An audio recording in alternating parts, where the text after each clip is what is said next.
This year, there's been a flood of, shall we say, affordable OLED monitors making their way onto Amazon, and one that caught my eye was the 27-inch 1440p 240Hz OLED monitor from INNOCN, codenamed the 27A1S, which appears to be sporting a very bright MLA OLED panel, which in theory should allow for a much brighter and more impactful HDR experience. And with it coming in at a price far below many other options, currently just $429.99, if it's good, this could be a bit of a hidden gem. But of course, there's only one way to find out if that's true, so INNOCN sent me one for this review, but all thoughts are my own, and if I see something I don't like, you better believe I'm gonna tear it a new asshole.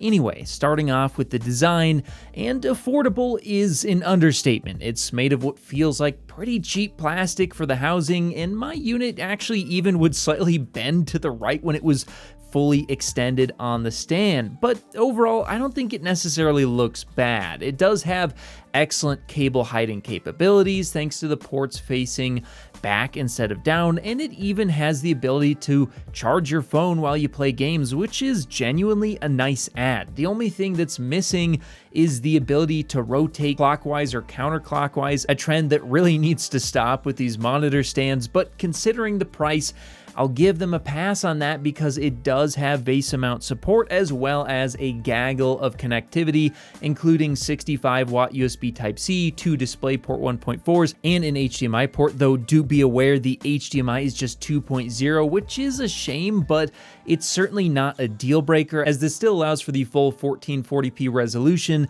with HDR at 120Hz for consoles, and the DisplayPorts can be used on PC for, in theory, a compressionless 1440p 240Hz HDR. So you can do everything you need to with the included ports. Oh, and by the way, if you are interested in picking this monitor up, I'll have it alongside the best OLED monitors you can buy this year as affiliate links in the description below, as well as a pinned comment. But I digress. Now let's talk about the performance, first starting off with the color. And I will say for SDR, it's certainly very good. If you're used to an LCD monitor, this is definitely going to look better, more colorful, and things are going to be kind of popping off the screen in a way that you might not have seen before. Also in HDR, it is going to be a significant upgrade, but because this is WOLED and not QD OLED, it just won't have the color capabilities in HDR that QD OLED monitors have, and even mini LEDs. So do be aware there may be certain scenes that'll have a slight reduction in color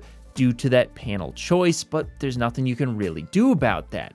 However, in terms of the actual accuracy, I gotta say, out of the box, it's pretty good, although in SDR, it does stretch the colors just a bit. Thankfully, I was able to fix this, and I will have the best settings for this display linked in my Patreon in the description below. If you end up purchasing this monitor, I highly recommend taking a look at that because the menu is a bit of a nightmare to try and navigate. But if you do set it up correctly, it does have some pretty good EOTF tracking in SDR, pretty good RGB balance, as well as fairly accurate color. However, if we take a deeper dive into that color, I'll say, while it is certainly acceptable, it's not the best color accuracy I've seen in SDR. It does exceed an average delta E of 2, which means there will be noticeable color inaccuracies. So this wouldn't be my top pick for someone who would be doing, say, some semi-professional color grading. I would probably go ahead and invest in something that's more specific to that.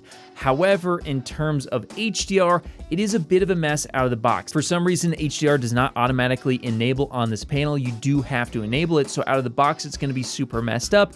Once you enable it, it does get a lot better, but it is going to over-brighten highlights. Now, there is some very tiny over-brightening in kind of the lower lights, but it's not too bad. I wouldn't say this is a deal breaker, but I would like to see INNOCN improve this, or at least allow an option for an accurate version in the future. Now, speaking of the low lights, as you can see here in terms of HDR, overall it has fairly good shadow detail. However, there's a very slight bump to the reference black, which I don't like to see. And then the shades right above that kind of suddenly go from a little too dark to a little too bright. So it's not perfect. It could use some work, but it's not horrible. Also, in terms of the color volume, like I mentioned, in HDR, you are going to see some issues because it's WOLED. Now, it is showing 71% DCI-P3. However, this is a little misleading, as I do believe this is taking into context that the whites can get much brighter. So in real HDR content, it will look very good. It just won't look quite as good as QD OLED. But speaking of HDR, how bright does this thing get? There's a couple of different options. One of them is pretty average in terms of the brightness compared to other OLED monitors, but the movie mode bumps it up quite a bit. Now, unfortunately, it becomes too blue when you enable it, but it does get very bright. In fact, taking a look here at my D65 white point window brightness measurements, this is actually the brightest OLED monitor I have ever measured, and that is very impressive. We're talking over 1000 nits in a 10% window. That's something that no other OLED has been able to achieve. But in a game, it is once again the brightest OLED I've ever measured. Take a look at that. The highlight, I measured over 500 nits, and then in the terrain on the scene, I measured over 300. This is absolutely destroying QD OLED, and it's even surpassing some of the best WOLEDs I have ever measured. So you are going to get more HDR impact out of this monitor than any other one I have ever measured before. That's really awesome to see. But what about the gaming performance? If you're looking for something to do fast-paced gaming, this is an excellent choice because you are going to get not only the per pixel local dimming for infinite contrast that OLED gives you for excellent HDR in dark scenes, but also because it's OLED, it does give you the near instantaneous response times, leading to super good motion performance, as well as at 240 Hz, you're gonna get really low latency. As you can see here, 25 milliseconds of total system latency. That's pretty much within margin of error of the fastest OLEDs out there. And likewise, taking a look here at that motion performance, as I just mentioned, it's incredible. Take a look at how clear that UFO is in motion. You can make out what it says below there, blurbusters.com, and better than 60 Hertz are visible. That is excellent to see and would make for a good competitive gaming monitor if that's what you're looking for around this price point. But unfortunately, not everything about this monitor is rosy.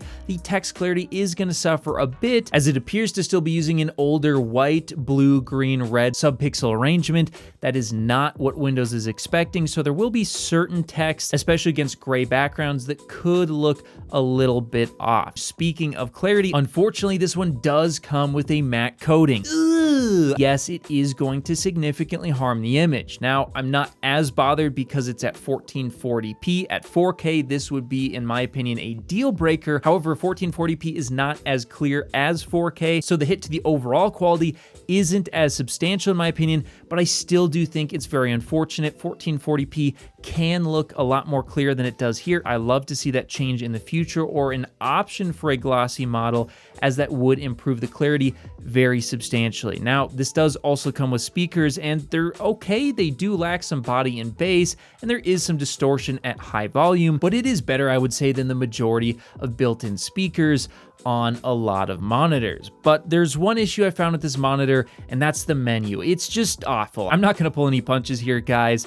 The navigation is very counterintuitive. It's very easy to accidentally enable Chinese instead of English at the beginning when you're setting it up. And there is also gonna be some VRR flicker, or G-Sync flickering, some people call it, in some darker scenes, as there is with pretty much every OLED on the market. If you got G-Sync or FreeSync enabled, you are going to see it to some extent. So overall, what do I think about this monitor? Should you buy it? Well, I think it does have a number of issues, which makes it not quite as good as some other 240 Hz OLEDs on the market, especially QD OLEDs, which are going to be clear and give you better color.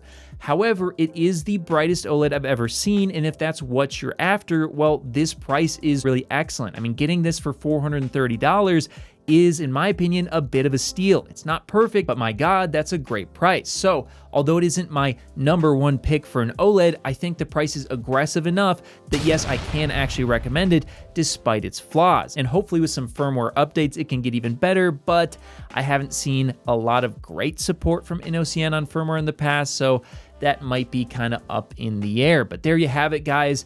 There's the INNOCN 27A1S. I will have some affiliate links once again in the description below if you're interested in picking one up.